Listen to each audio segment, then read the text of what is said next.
Part 11. The 9 Situations. Sun Tzu said, "The art of war recognizes 9 varieties of ground. 1. Dispersive ground. 2. Facile ground. 3. Contentious ground. 4. Open ground. 5. Ground of intersecting highways. 6. Serious ground. 7. Difficult ground. 8. Hemmed-in ground. 9. Desperate ground." When a chieftain is fighting in his own territory, it is dispersive ground. When he has penetrated into hostile territory, but to no great distance, it is facile ground. Ground the possession of which imports great advantage to either side is contentious ground. Ground on which each side has liberty of movement is open ground. Ground which forms the key to 3 contiguous states, so that he who occupies it first has most of the empire at his command, is a ground of intersecting highways. When an army has penetrated into the heart of a hostile country, leaving a number of fortified cities in its rear, it is serious ground. Mountain forests, rugged steeps, marshes, and fens, all country that is hard to traverse, this is difficult ground. Ground which is reached through narrow gorges, and from which we can only retire by tortuous paths, so that a small number of the enemy would suffice to crush a large body of our men, this is hemmed-in ground. Ground on which we can only be saved from destruction by fighting without delay is desperate ground. On dispersive ground, therefore, fight not. On facile ground, halt not. On contentious ground, attack not.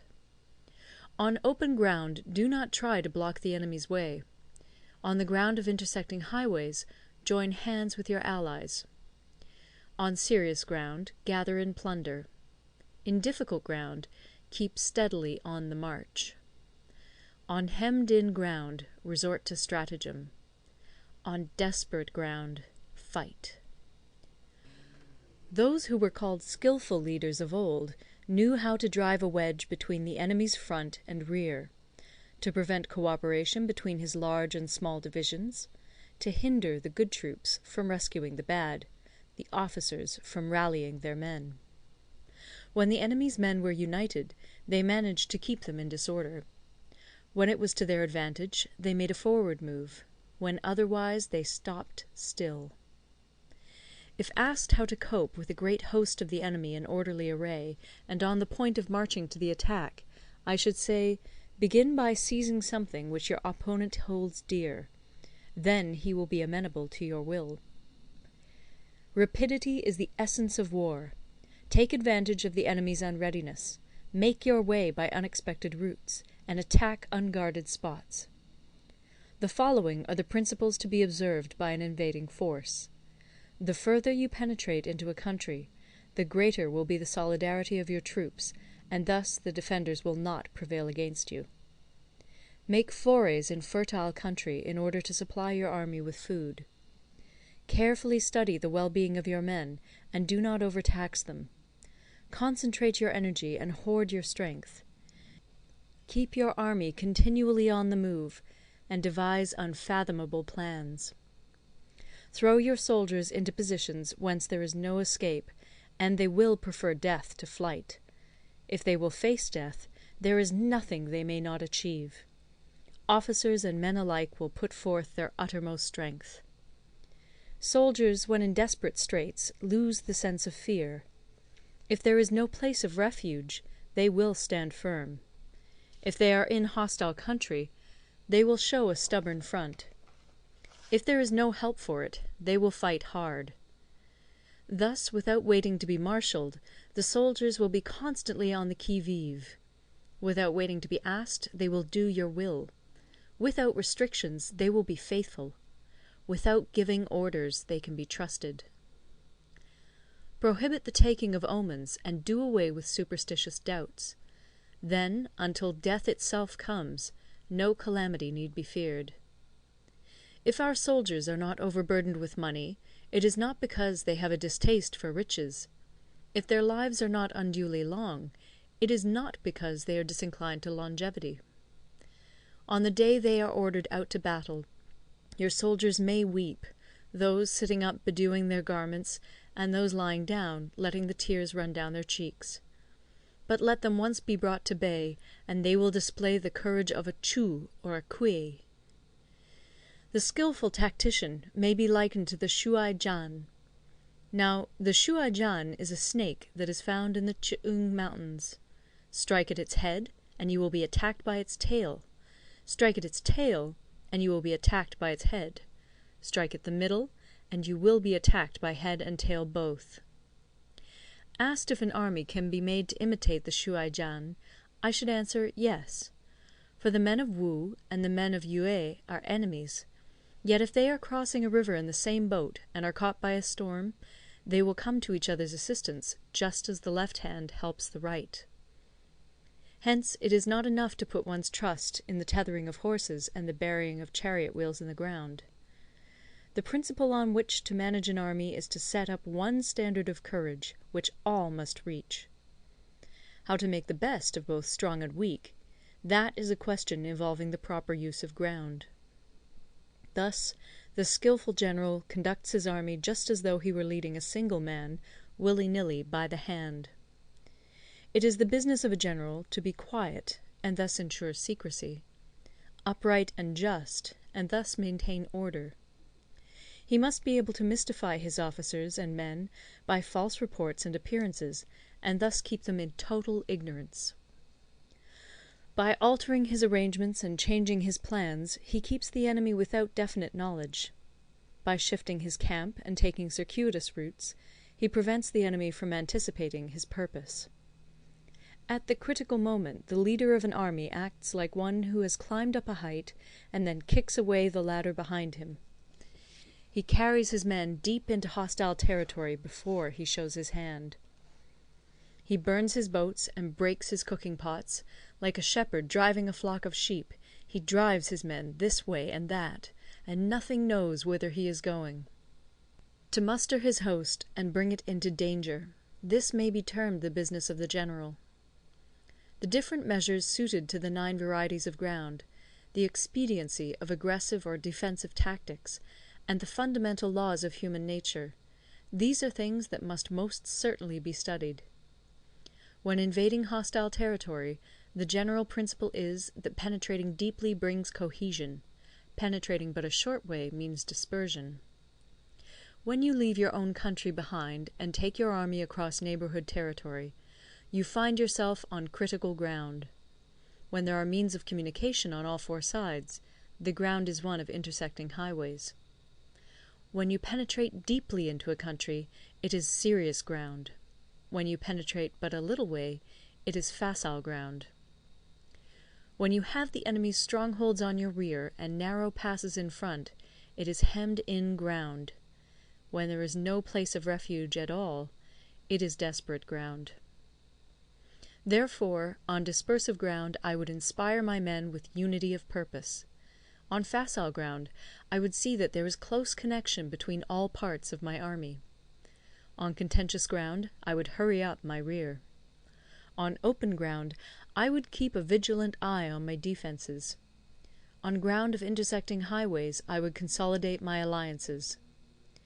On serious ground, I would try to ensure a continuous stream of supplies. On difficult ground, I would keep pushing on along the road. On hemmed-in ground, I would block any way of retreat. On desperate ground, I would proclaim to my soldiers the hopelessness of saving their lives. For it is the soldier's disposition to offer an obstinate resistance when surrounded, to fight hard when he cannot help himself, and to obey promptly when he has fallen into danger. We cannot enter into alliance with neighbouring princes until we are acquainted with their designs. We are not fit to lead an army on the march unless we are familiar with the face of the country, its mountains and forests, its pitfalls and precipices, its marshes and swamps. We shall be unable to turn natural advantages to account unless we make use of local guides. To be ignored of any one of the following 4 or 5 principles does not befit a warlike prince. When a warlike prince attacks a powerful state, his generalship shows itself in preventing the concentration of the enemy's forces. He overawes his opponents, and their allies are prevented from joining against him. Hence he does not strive to ally himself with all and sundry, nor does he foster the power of other states. He carries out his own secret designs, keeping his antagonists in awe. Thus he is able to capture their cities and overthrow their kingdoms.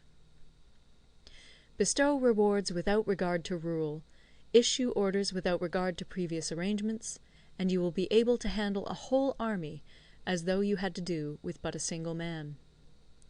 Confront your soldiers with the deed itself. Never let them know your design.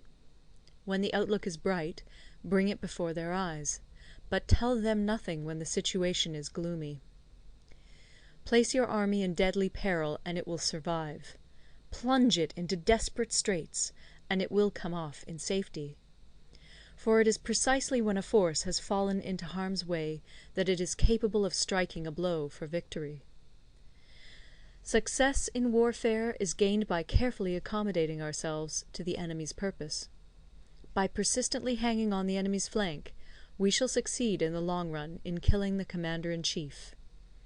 This is called ability to accomplish a thing by sheer cunning. On the day that you take up your command, block the frontier passes, destroy the official tallies, and stop the passage of all emissaries. Be stern in the council chamber, so that you may control the situation. If the enemy leaves the door open, you must rush in. Forestall your opponent by seizing what he holds dear, and subtly contrive to time his arrival on the ground. Walk in the path defined by rule, and accommodate yourself to the enemy until you can fight a decisive battle. At first, then, exhibit the coyness of a maiden, until the enemy gives you an opening. Afterwards emulate the rapidity of a running hare, and it will be too late for the enemy to oppose you. End of Part 11. Part 12. The Attack by Fire. Sun Tzu said, "There are 5 ways of attacking with fire.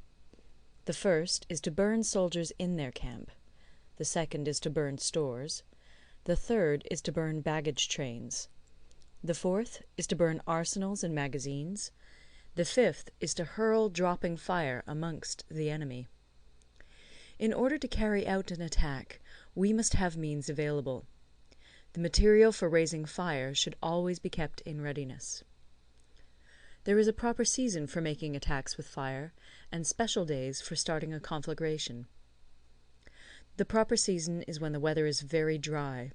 The special days are those when the moon is in the constellations of the Sieve, the Wall, the Wing, or the Crossbar, for these 4 are all days of rising wind. In attacking with fire, one should be prepared to meet 5 possible developments. 1. When fire breaks out inside to enemy's camp, respond at once with an attack from without. 2. If there is an outbreak of fire, but the enemy's soldiers remain quiet, bide your time and do not attack. 3. When the force of the flames has reached its height, follow it up with an attack, if that is practicable. If not, stay where you are. 4. If it is possible to make an assault with fire from without, do not wait for it to break out within, but deliver your attack at a favourable moment. 5. When you start a fire, be to windward of it. Do not attack from the leeward. A wind that rises in the daytime lasts long, but a night breeze soon falls. In every army, the 5 developments connected with fire must be known, the movements of the stars calculated, and a watch kept for the proper days. Hence, those who use fire as an aid to the attack show intelligence. Those who use water as an aid to the attack gain an accession of strength. By means of water, an enemy may be intercepted, but not robbed of all his belongings. Unhappy is the fate of one who tries to win his battles and succeed in his attacks without cultivating the spirit of enterprise, for the result is a waste of time and general stagnation. Hence the saying, "The enlightened ruler lays his plans well ahead." the good general cultivates his resources. Move not unless you see an advantage. Use not your troops unless there is something to be gained. Fight not unless the position is critical. No ruler should put troops into the field merely to gratify his own spleen. No general should fight a battle simply out of pique. If it is to your advantage, make a forward move. If not, stay where you are. Anger may in time change to gladness. Vexation may be succeeded by content. But a kingdom that has once been destroyed can never come again into being, nor can the dead ever be brought back to life. Hence the enlightened ruler is heedful, and the good general full of caution. This is the way to keep a country at peace and an army intact. End of Part 12. Part 13. The Use of Spies. Sun Tzu said, "Raising a host of 100,000 men and marching them great distances entails heavy loss on the people and a drain on the resources of the state. The daily expenditure will amount to 1,000 ounces of silver. There will be commotion at home and abroad, and men will drop down exhausted on the highways. As many as 700,000 families will be impeded in their labour. Hostile armies may feast each other for years, striving for the victory which is decided in a single day. This being so, to remain in ignorance of the enemy's condition simply because one grudges the outlay of 100 ounces of silver in honours and emoluments is the height of inhumanity. One who acts thus is no leader of men, no present help to his sovereign, no master of victory. Thus, what enables the wise sovereign and the good general to strike and conquer and achieve things beyond the reach of ordinary men is foreknowledge. Now, this foreknowledge cannot be elicited from spirits. It cannot be obtained inductively from experience, nor by any deductive calculation. Knowledge of the enemy's dispositions can only be obtained from other men. Hence the use of spies, of whom there are 5 classes. 1. Local spies. 2. Inward spies. 3. Converted spies. 4. Doomed spies. 5. Surviving spies. When these 5 kinds of spy are all at work, none can discover the secret system. This is called divine manipulation of the threads. It is the sovereign's most precious faculty. Having local spies means employing the services of the inhabitants of a district. Having inward spies, making use of officials of the enemy. Having converted spies, getting hold of the enemy's spies and using them for our own purposes. Having doomed spies, doing certain things openly for purposes of deception, and allowing our spies to know of them and report them to the enemy. Surviving spies, finally, are those who bring back news from the enemy's camp. Hence it is that none in the whole army are more intimate relations to be maintained than with spies. None should be more liberally rewarded. In no other business should greater secrecy be preserved. Spies cannot be usefully employed without a certain intuitive sagacity. They cannot be properly managed without benevolence and straightforwardness. Without subtle ingenuity of mind, one cannot make certain of the truth of their reports. Be subtle, and use your spies for every kind of business. If a secret piece of news is divulged by a spy before the time is ripe, he must be put to death together with the man to whom the secret was told. Whether the object be to crush an army, to storm a city, or to assassinate an individual, it is always necessary to begin by finding out the names of the attendants, the aides-de-camp, and doorkeepers and sentries of the general in command. Our spies must be commissioned to ascertain these. The enemy's spies, who have come to spy on us, must be sought out, tempted with bribes, led away, and comfortably housed.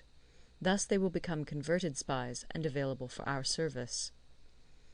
It is through the information brought by the converted spy that we are able to acquire and employ local and inward spies. It is owing to this information again that we can cause the doomed spy to carry false tidings to the enemy.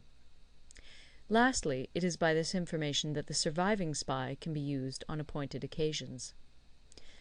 The end and aim of spying in all its 5 varieties is knowledge of the enemy, and this knowledge can only be derived in the first instance from the converted spy. Hence it is essential that the converted spy be treated with the utmost liberality. Of old, the rise of the Yin dynasty was due to Yi Qi, who had served under the Xia. Likewise, the rise of the Chu dynasty was due to Liu Ya, who had served under the Yin. Hence it is only the enlightened ruler and the wise general who will use the highest intelligence of the army for purposes of spying, and thereby they achieve great results. Spies are a most important element in water, because on them depends an army's ability to move. End of the Art of War.